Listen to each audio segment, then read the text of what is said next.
This video that you're watching right now is meant to be public. Anybody at any time should be able to load it up in their browser and click the play button, and it should just work. But not every video is meant for a public audience. Maybe there's a requirement that the viewer should be a paying member, or maybe they need to have a specific user permission to access the next video in a course. Whatever the case is, it's possible that you want to limit who can and cannot watch your video content. And in this video, we're going to talk about how you can implement secure playback using Mux and our signed playback policies. Let's jump right in.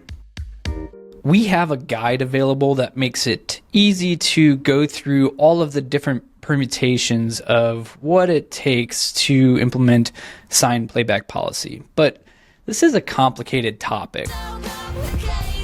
So in this video, we're just going to walk through an actual code sample of how you can implement signed playback in a production application. I'm going to use Code Sandbox to write and store all of this code, and we'll be using Next.js, but you don't need to have any sort of Next.js experience to understand this video. You should be able to apply those same principles to whatever code base you're working in. I'm here in a very basic page that will have some sort of interaction with the server when the browser makes a request, and then it will render something to the browser that can be viewed. So right now on this home page, this in Next.js is our code that runs on the server. And then here we're rendering a player. And if I go over to my player file, we'll see that this is a client component that is rendering a Mux player. We're using a playback ID from a specific Mux video asset that's just open to the public. So by passing this string over to our Mux player component, we see that the video is showing up here on the right-hand side. Looks like it's working. That's good.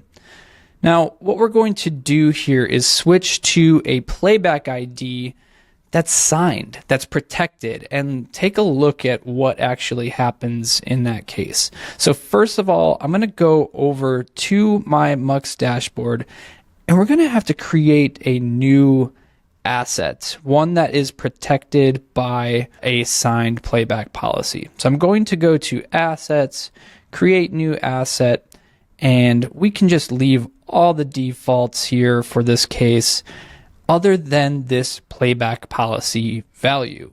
Right now it's set to public, but we don't want this particular video to be public. We want only certain folks to be able to watch it. So I'm going to change the playback policy value from public to signed. If I click Run Request, we'll see that the asset is now preparing, and we should be able to go to the View Asset page to see some more about what we've just done. So take a look here. Even the player in the Mux dashboard is not showing the video because there's no public playback ID. By default, this video is not going to load for anybody unless you have a signed token. So now we have to do that work. We have to understand what it takes to sign a token and what instances it makes sense to be able to issue signed tokens for those users that we're authorizing to view the video. So I'm scrolling down here just a bit, and we can see that this particular playback ID is signed. So I'm going to copy this playback ID, and I'm just going to bring it back over to our Next.js application, remove the existing playback ID, and replace it with our signed playback ID. So if I give this a reload, look at this. We have an invalid playback URL because it's basically acting like this video does not exist. We haven't set any sort of permissions to be able to tell the player we do have authorization to view this video. So let's go ahead and do that now. The first thing we'll have to do is create a signing key within the Mux dashboard. This key is used almost as like a key to a door that tells you that you have the permissions or authority to be able to access what is behind that door. Let's go ahead and create that signing key right now. back over in the Mux dashboard, I'm going to go to the settings area and click on signing keys. Now we'll want to make sure that we have the same environment selected that we've uploaded that signed video to.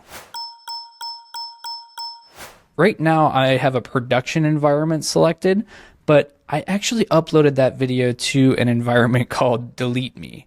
So I'm going to make sure that I'm generating that signing key in the same environment that my protected video content has been uploaded. It says I haven't created any signing keys just yet. I'm going to go ahead and click Generate New Key and click the green button to actually generate the key. So we have two values here. We have the signing key ID and then this private key that's listed below. We can use both of these in different ways. The way that I'm going to load it into the Next.js environment is by setting these values as environment variables within Next.js. So let's start by copying the signing key ID, heading over to our Next.js code sandbox and pasting that value. And I'm also going to add a mux signing key secret. And that one is going to be set to that second value, which is a really long string. I'll go ahead and save, and we won't see anything's changed just yet. We're still have a little bit of work left to do.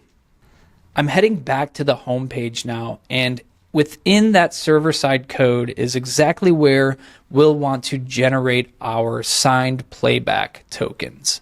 This should not be done in the browser environment. We don't want to expose your signing key ID or secret to the browser or the client, because then anybody can go around signing playback tokens and pretending like they're the ones that have authorization to determine who is able to watch those videos. We don't want that. So we're going to make sure that this signing occurs in a server-side protected environment.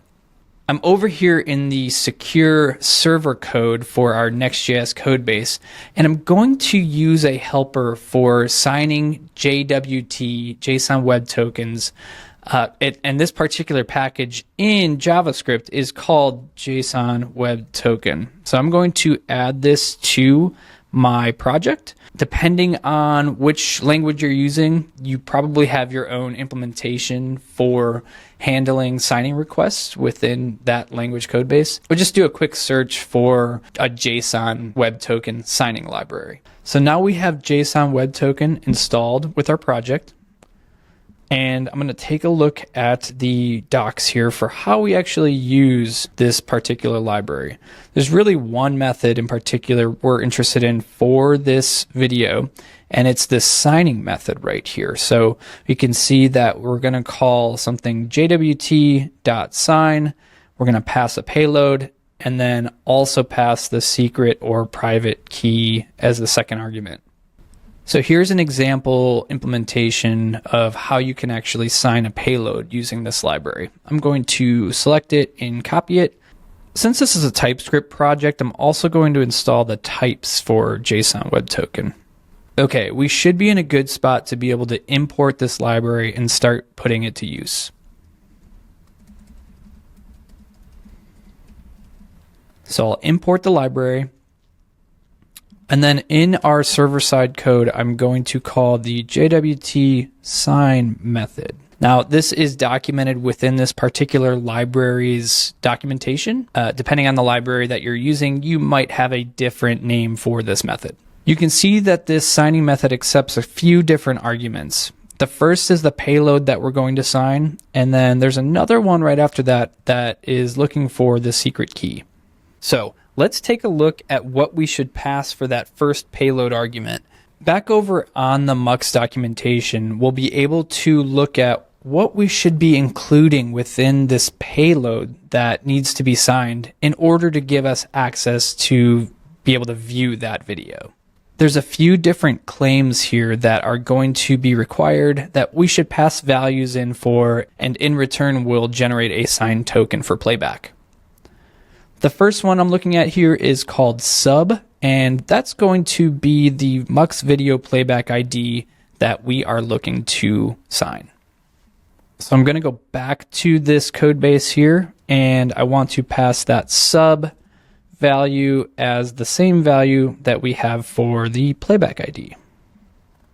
Okay, next let's go back over to the Mux docs, and we have odd for audience, or essentially what are we signing here? In this case, we are just signing the playback for this video, so I'm going to pass the value of V to this odd claim. Next up here is the EXP claim, and this is when this signing token should be expired. Now, these tokens are only short-lived. They will only last for as long as you set them to be good for. This allows us to have playback URLs that work for a little while, but then no longer work once they have passed the expiration time that you define. So I'm going to set a value of 1 day from now for this particular expiration time. And then finally here, we're looking at the KID claim, and this is going to be the key ID that we're using, that we got when the signing key was created. Now remember, we put that value within our environment variables here, and it's going to be this top one, this mux signing key. I could probably actually put an underscore ID on this just so it's a little more clear which value we're using. All right, now we have those 4 values in place, and we're seeing an error here that says that we're looking to have a value for the secret or private key, and that's the second argument for this signing method. So I'm going to pass that right here. If I go back to this file, I can see what the key name is.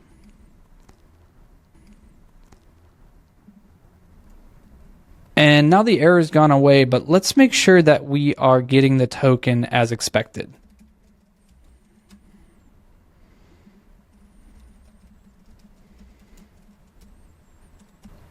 All right, so I'm seeing a value generated here, which is good news, but we're still not able to access that playback. Well, this value needs to be used in correlation with the Mux player library or whatever video player that you're using to be able to tell the browser that it can access the particular playback ID, and here's proof. Here's the token that we just generated. And just to note, if you're using a player other than Mux player, you'll need to pass the entire playback URL to the player and include the token by adding a token query parameter to the end of the URL. So I'm going to take this token value and hand it off to the player. In React, that might look something like this. And all this is doing is defining that the player component should now accept a token value. And in Mux Player, the way that we pass tokens for use is through another property called the tokens property. So I am going to specify within this tokens value that the token for playback is going to be the token that I've generated.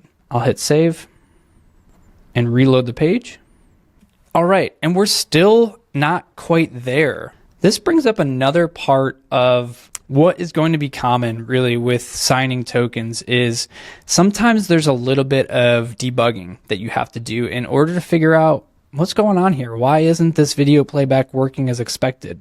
So I want to walk through a couple of different things that we should think about when debugging an issue like this and how we can get to the bottom of what's going on.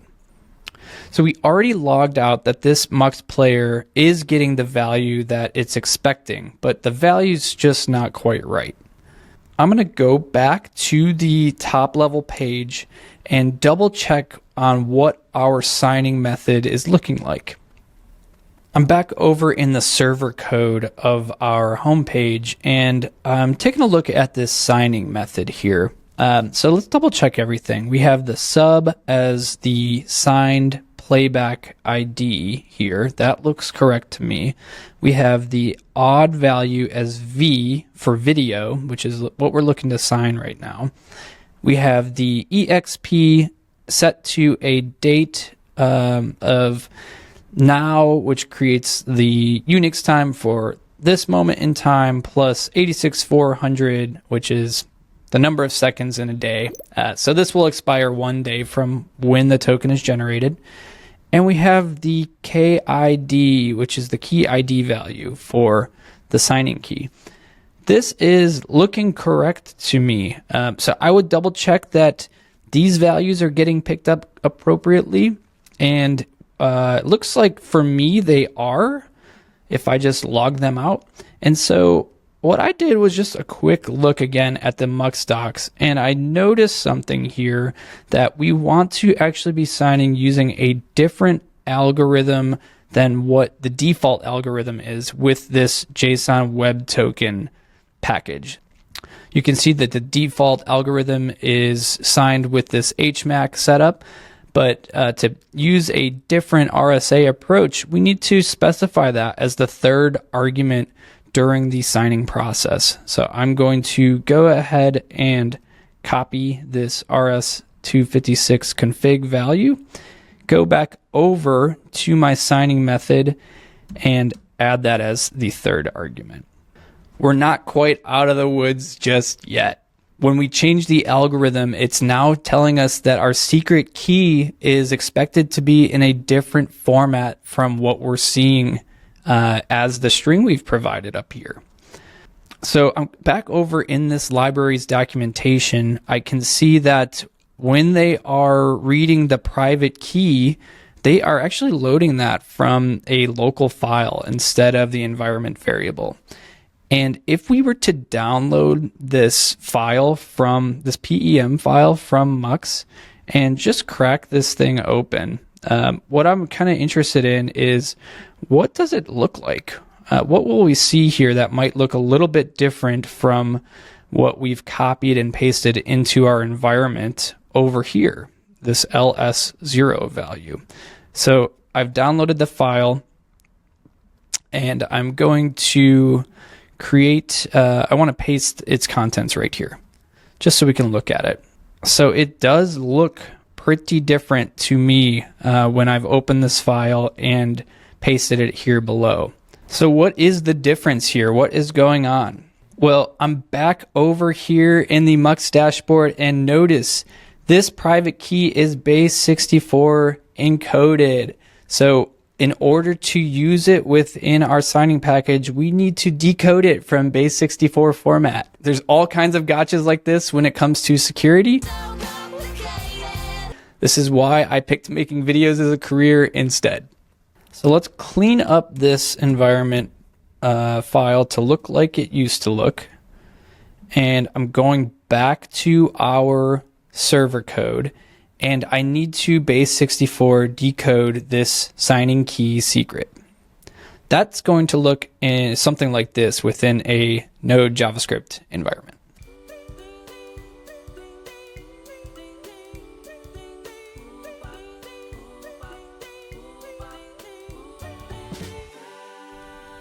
So I am decoding using this approach right here. I now have the secret key value, and I'm going to replace this second argument with the new decoded secret key value. I'll hit save, and look, we still get an error. I probably should have tested some of this before I went in cold. Okay, so I've done a little bit of off-camera debugging because you sometimes have to dive right into these kinds of things. So a couple things that I've uncovered here. First of all, this particular decoding method needed a little bit of work to get the decoded base 64 value from our signing key secret. But you can see down here, this is looking as expected now when I log out the secret key. And the other thing that I noticed is this expiration value isn't exactly in the correct format. So there's some different math that we need to do to get the expiration value set up correctly. And I have that pre-configured here. So we're doing some division, and just to kind of break this out, this is now an hour. This token will expire an hour from now. So that's 60 seconds times 60 minutes. Is that right? 60 seconds times 60 will lead to 1 hour. And then as we pass this new expiration, we've got this base 64 decoding method in place now. We should be able to save and click reload to get that signed playback loading. We did it. This stuff does get a little complicated, but I assure you it does work when you have it all configured appropriately. All right, great. So we have a signed token that's working. We did it. But here's the thing. We don't want to give this token out to just anybody that loads this page, right? We only want to generate the token if that particular user has permission to watch that video. So it's probably not the right call to just put this token generation right within every single page load. That sort of defeats the purpose. We might as well use a public playback ID in that case. So let's instead move this to a different area that is going to determine whether or not we should issue the playback token. So for demonstration purposes, let's move this code to an API endpoint just so we can encapsulate and visualize everything that's happening on the server and potentially call it from a client-side application in the future. So I have an API endpoint that I've set up just as an example here. I'm going to paste that right in, and let's make sure that we also bring over the JWT library, which, by the way, I found out some people pronounce that JOT. I don't know. This is like the new GIF versus GIF argument. I'm going to go with JWT. Okay, so we have that imported here. We have our secret key, and everything's loaded up appropriately. So all I'm going to do here is change this response to include the token that we've generated. So I can remove the console log. And now anytime a GET request goes to this particular endpoint, it's going to execute the code that we wrote, sign the token, and then return it in the JSON payload. So I'll click save there, head back over to the home page, and we can see that in the server still, I'm making that fetch request. And this is the endpoint to the API route that we've just created. We receive the response, save it in this dynamic data variable, and then we convert that response body to a JSON object. So I'm doing a console log here of that response. And we should assume, just to get rid of this error here for a moment, we should assume that the response token is going to exist within the token key in that JSON payload. But let's hit save and reload and see what we see here. So perfect. So here is that payload that we're seeing as a result of that API call. There's a token property, and the value of the token is right there. So that's working, and the video is loading over here as well. That's great. Now, here's the thing. Over on that API route, we're still just issuing this token regardless of any circumstance, right? We probably don't want to do that. So here is some example code that just basically is something that you might want to implement on your side, and it depends on what your business use case is.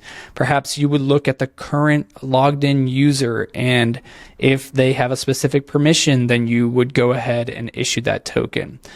Or check the Mongo database, maybe in this example, and determine whether or not the user is on the plan, the paid plan that has access to this particular piece of content.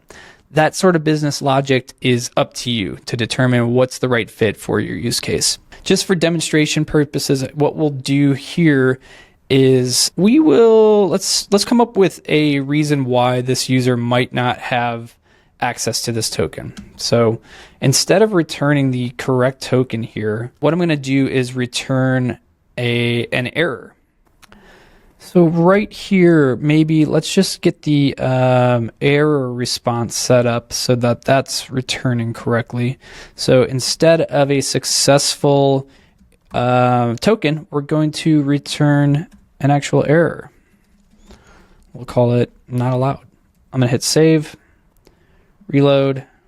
Yeah, and look, we are actually getting a different message now. Is that right? So I'm returning an error response now. I'm going to go back to the page, and before we attempt to convert it to JSON, let's take a look at this dynamic data. I'm scrolling through and I'm seeing that this particular response object has that status code of 401, which we would send if the user is unauthorized to view the content. So let's come up with one way that we might handle this error. We'll put a variable for the token here, and we're going to continue with this fetching just as is.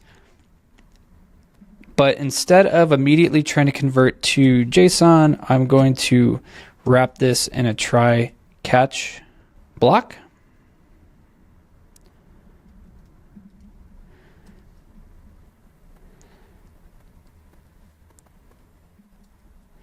And then I'm only going to render the player if we have a valid token.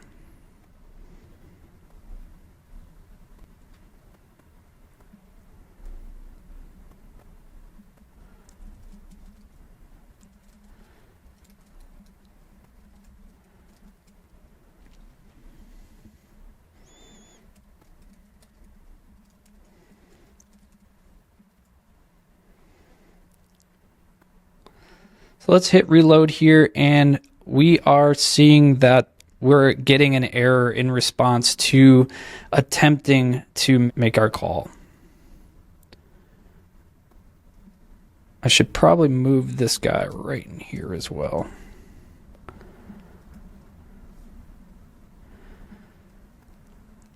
So here we're seeing that the token is not being issued. It's not allowed. But if I go back to this route and I change the requirements, I'm going to remove this.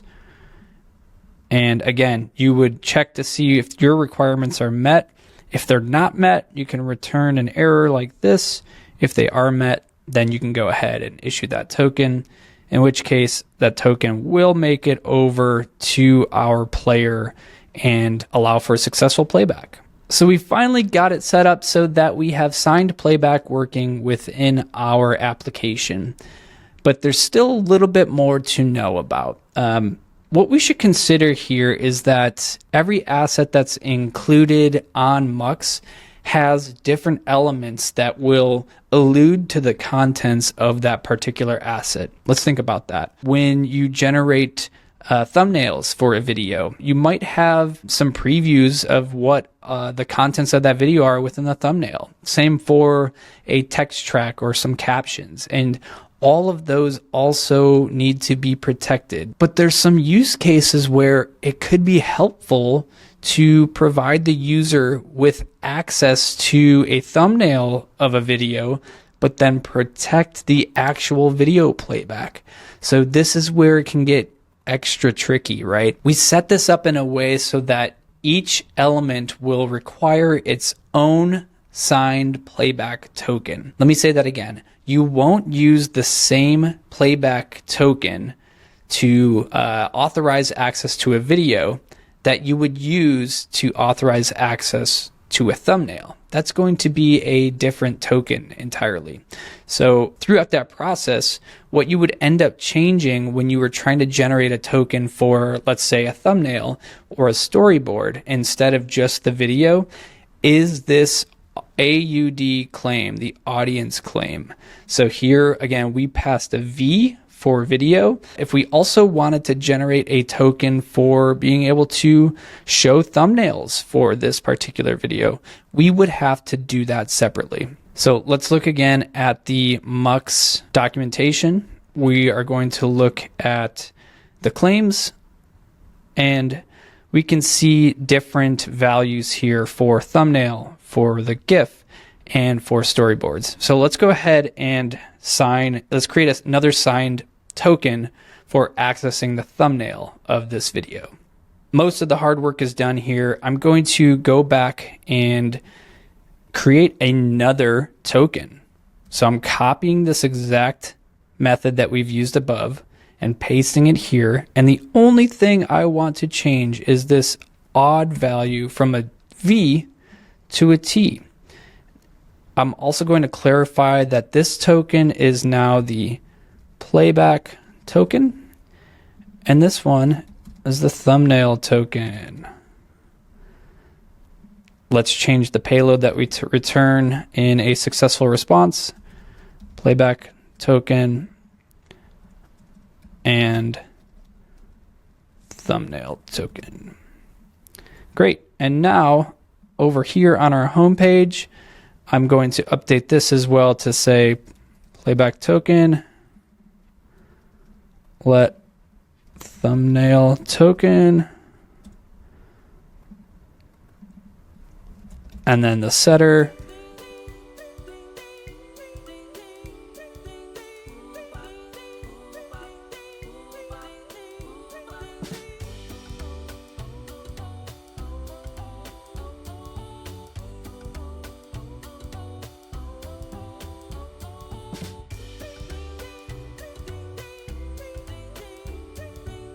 And I'm going to go over to the player as well and specify that this component now accepts 2 tokens.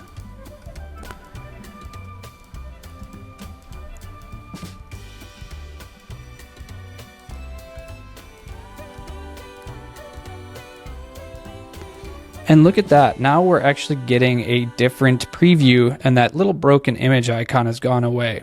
That's because this token that we're passing to the player tells the player we do have the appropriate permissions to access the thumbnails.